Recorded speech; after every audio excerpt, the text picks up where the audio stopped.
కొందరు విరిగిన కారణంగా బాధపడుతున్నారు. ఇప్పుడు మీరున్న ఈ స్థితిలో ఉంటానని జీవితంలో ఎప్పుడు అనుకోలేదు. ఈరోజు ఇప్పుడు ఇలా ఉంటానని, ఇలాంటి మార్గంలో ప్రయాణిస్తానని, ఇలాంటి కష్టం గుండా వెళ్తానని జీవితంలో ఊహించినటువంటి పరిణామాల మధ్య ప్రయాణం చేస్తా ఉన్నటువంటి ప్రియమిత్రమా, నువ్వు అనుకోలేదు ఇలాంటి దారి గుండా ఒంటరిగా వెళ్తానని.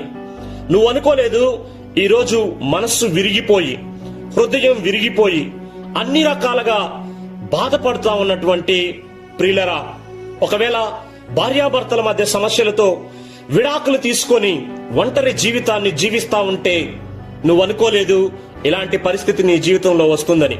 బాగా ప్రేమించిన వారు నిన్ను వదిలి వెళ్లిపోతూ ఉంటే నువ్వు ఒంటరిగా మిగిలిపోయి నిరాశ నిస్పృహల మధ్యలో జీవిస్తానని నువ్వు అనుకోలేదు. ఈ క్షణంలో నీ జీవితం